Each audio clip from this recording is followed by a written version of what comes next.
Hey everyone. Welcome back to Strange Mind 6. I'm your host Ruby, and today we're going to be getting back into Strange Things Are Happening in Creepers, The Golden Goblet by Edgar Hyde. But before we begin, please hit that like button and hit that subscribe if you haven't already. It would mean a great deal to me.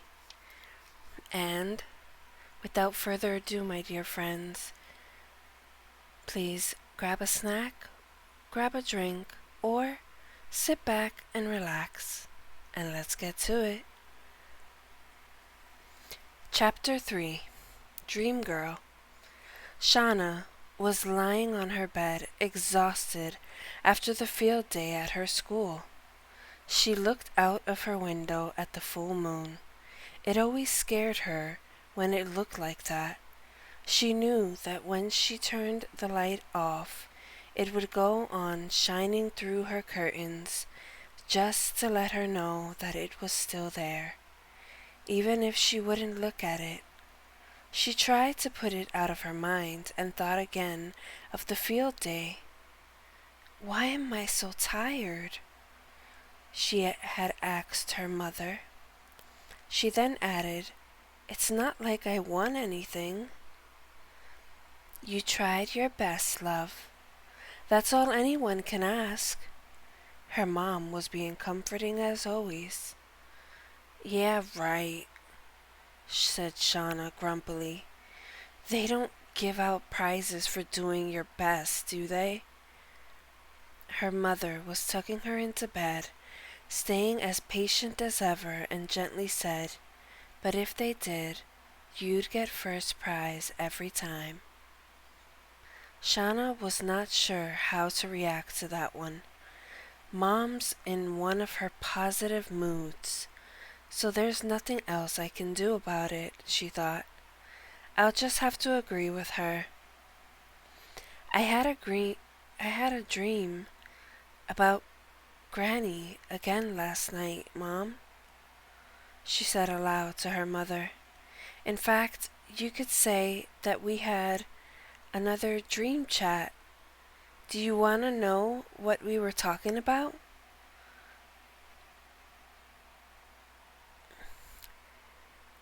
Shauna's mother paused, looked down at her only child, and said, "Only 13 and already a champion dreamer. You should dream for Scotland." She bent down and kissed Shauna on the head. "Sweet dreams, Shauna." And with that, she left the room. Before she closed the door, she turned and said, "Oh, see if you can find time for sleeping in between all that dream chatting." "But Mom," shouted Shauna after her, "I really did talk to Granny last night." "In your dreams? I don't think so. Let's not have this conversation again, please." Okay, good night, Mom," sighed Shauna, knowing that her mom would never believe what she was going to say. Shauna then got into her dream positioning, the one she learned from Granny MacDonald. She closed her eyes, let her arms fall by her side, and thought of Balmaconnell. She imagined she was flying over the village. She could see the landmarks clearly. There was the small bridge over the River Connell. There was the big house at the edge of the village, Dr. Macbeth's house, and there was Main Street, with about 20 houses on either side. And there at last was what Shauna had been looking for. "It's funny," thought Shauna. "I love coming to this graveyard in my dreams, and yet I'm scared to death of the place in the real world. This was because even if it was nighttime in the real world, whenever Shauna would dream that she was in Balmaconnell graveyard, it was daytime there. But something was wrong this time. Very wrong. Sure enough, when she imagined herself flying over the village, it had been daytime as usual, but now that she was in the graveyard, it had started to get dark, slowly at first, but now it was getting darker and darker until she could see nothing at all. Her eyes tried to get used to the thick blackness that was all around her. She was sitting on her usual tombstone, and normally all she had to do was whisper, "Granny, I'm with you." And Granny would appear, as if by magic, sitting next to her. But this time, after Shauna had nervously whispered her usual words, there was nothing. There was just this incredible darkness, the likes of which she had never seen before. Shauna got more nervous by the second, so nervous that she decided to wake herself up, hoping to find herself in her warm, comfy bed. She'd rather take her chances with the moon peeking through her curtains than remain in this bad dream any longer. Shauna closed her eyes and whispered, "Wake up." Normally, the very words would ensure that she immediately woke up in bed. She opened her eyes, and to her horror, she was still in the graveyard. Was she trapped in this dream forever? It was getting colder and colder until she could bear it no more. "Help! Granny McDonald! Mom! Dad! Anybody!" Still, it got darker and colder. She suddenly thought to herself, "Did I say anybody? Maybe that wasn't the best expression to use right now, considering I'm in a graveyard." Suddenly, she heard a scraping sound, and the darkness started to get a little lighter. In this twilight, she could see the dark shapes of something running and scuttling around the graveyard. She thought again. I think I preferred it when it was completely dark. Granny, is that you?" she said out loud in a trembling voice. A horrible laugh seemed to come out of nowhere. It sounded as if it was coming toward her, but then it just faded away. She could hear the whining of creatures that she was sure she wouldn't find in any nature book. At least it was getting a little lighter, but there was still no sign of Granny McDonald. Again, Shauna heard the awful scraping sound. She decided to follow it to see where it was coming from. It was very close. In fact, Shauna had crept only a few yards before she could see that the sound of what it was the ground. The ground was moving. It was as if it was sinking. Then Shauna noticed that the ground that was sinking was a freshly dug grave. "Oh no," she thought. Right then, a finger appeared out from where the ground was sinking. then a hand, then an arm. Now 2 arms were coming out of this freshly dug grave. Shauna watched, unable to move or make even any sound. Slowly the figure of an old woman was climbing out of the grave. It was Granny MacDonald.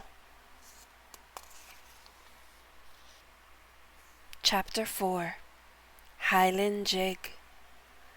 "My child," whispered Granny MacDonald, "I'm so sorry that you were scared." "Phew," thought Shauna, "it's all right. It's only Granny. You had me really worried," she said to her grandmother. "What's going on?"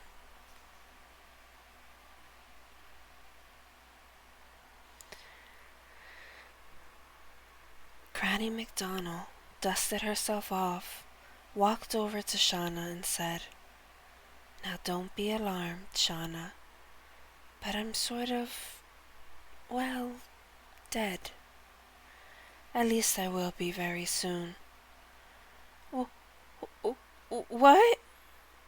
Shauna couldn't catch her breath long enough to get the word "what" out, but they both knew what she was trying to say. "Like I said, don't be alarmed. As you can see, me being dead doesn't mean we can't still talk. As long as I'm alive in your heart and in your mind, how could I ever be dead?" "But you're dead. Sort of, aren't you?" "Yes. But it's hardly the end of the world now, is it, my dear? Besides, what you're experiencing is really just a premonition. You know what that is, don't you?" Sort of. Why don't you just run it past me anyway, just to make sure?"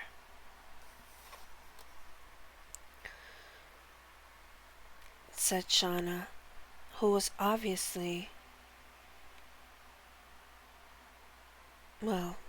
who obviously had no idea what a premonition was. Granny MacDonald slapped her own forehead in mild rebuke and said, "Don't tell me I haven't taught you all about premonitions yet. What kind of Highland granny am I? Well, my child, a premonition is when when you dream about something happening that was not actually happened yet. It's like seeing the future, sort of. The point is, I'm not really dead yet. I've had a stroke, and I've been told by the spirits that I will be dead within a couple of weeks, so I have come to you in this dream to warn you that the clan is in great danger." Shauna sat down again on the same tombstone from before, and Granny MacDonald sat down beside her. "I must say, Granny,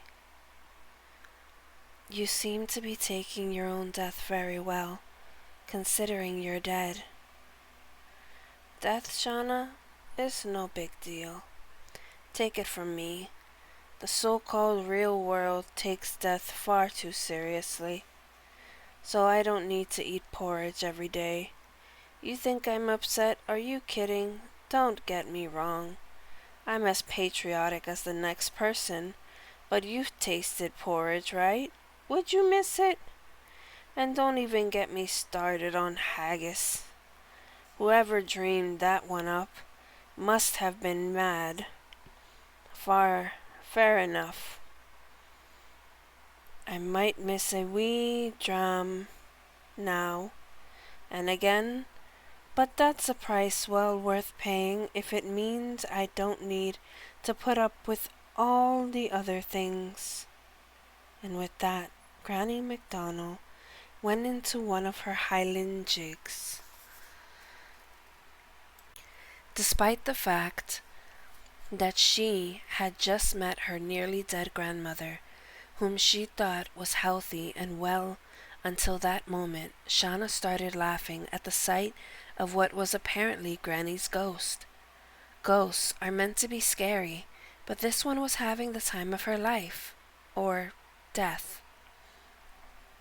Granny MacDonald was positively reveling in her impending ghosthood, dancing away in the Balmaconnell graveyard.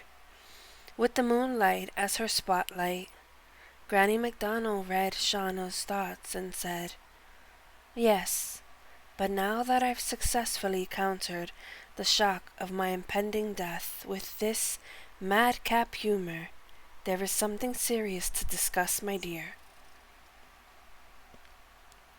Shauna laughed and said, "More important than death?"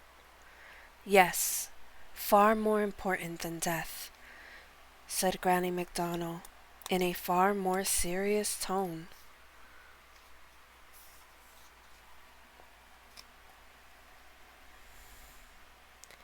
Chapter 5. Ghostly Entities. "Let's go for a walk," suggested Granny MacDonald. "I want you to meet some people." "No, that's not accurate. Well, some ghostly entities, I think would be the right term. Let's not push my newfound bravery too far, Granny." Now, these entities are on our side, Shauna. We have nothing to fear from them. They have an important message to give us." They walked together into the old church. Shauna was unnerved by the fact that they didn't use the door. They just floated through the wall. In the pulpit of the church was a figure whom Shauna realized must be the ghost of Reverend MacGregor. He had been the minister of the parish until he had died 3 years before. He was smiling at Shauna. Well, if it isn't the little girl who was born at her granddad's funeral. "Now that's what I call making an entrance," chortled Reverend MacGregor. Shauna felt strangely calm, as if she was among friends. She heard a lot of laughter coming from the pews, but when she turned, they were empty. Then slowly various figures sitting in the pews became visible, but not all of them were people. Some of them were strange creatures that looked like Highland cattle, but they were standing like people. Others were like people except their facial features were horribly exaggerated. Shauna had seen pictures of these creatures in one of Granny MacDonald's books that her father kept on the big shelf in his bedroom. They were demon-like in appearance, and Shauna couldn't help but notice how badly they smelled.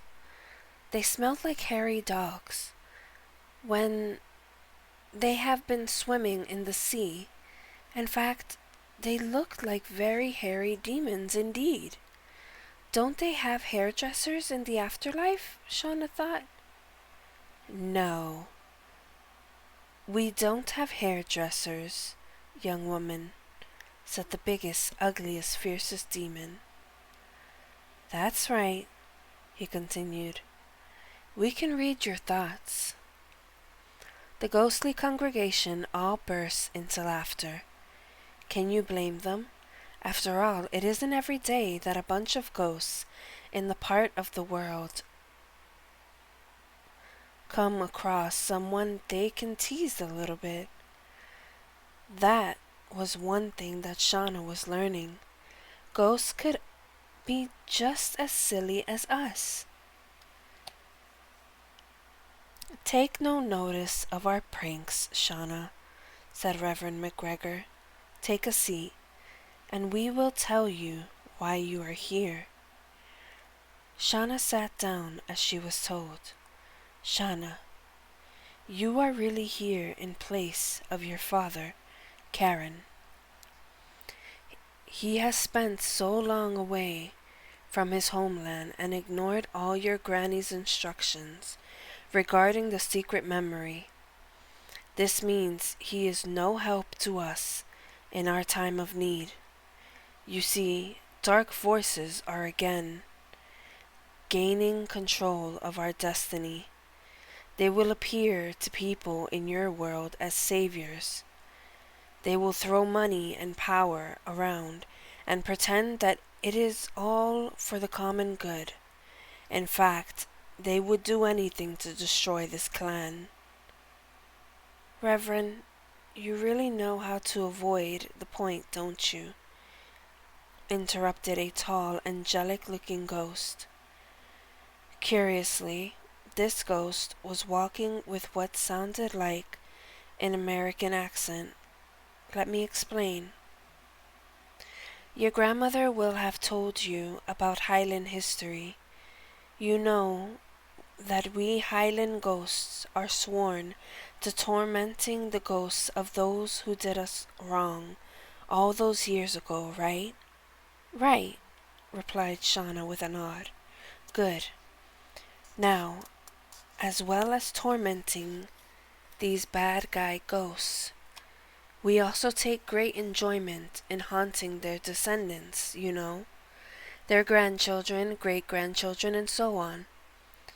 Some of their descendants are decent people, and we leave them alone, but some of them are bad folks, greedy folks, just like their ancestors were. We give them a hard time, we haunt the living daylights out of them. It's great fun.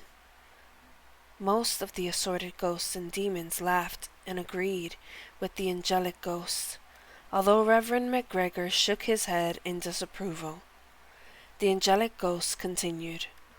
The problem is that one of the present-day descendants of the bad guys, ghosts, has become so rich and powerful that he's close to controlling your whole world. It sounds far-fetched, I know, but it's true, and if he gets to control the world, all of you will be forced to give in to his desires. You'll become like those poor fools who only care about money, and you'll forget all about your pure Highland soul. Okay, so you'll be able to afford all the hamburgers and fries you could ever want, and fast cars and big houses, and the best clothes. Hang on a minute. What was our problem with this again? Because it sounds great. Oh, right. I remember. You see, Shauna, if all you care about are these materialistic things, then it means you lose your soul. And that means that when you die, you'll have no ghost. In fact, you'll cease to exist at all. And if all your clan's descendants lose their souls, then we, the clan's guardian angels, will be out of work. Not only will we be out of work, but we too will cease to exist. Now, I've never tried this ceasing to exist stuff myself, but I can't say that it sounds all that great. So this is where you come in. And that is the end of chapter 5. Tune in next video to hear about what's Shauna's role in this. As always, my dear friends, this has been Ruby, signing off.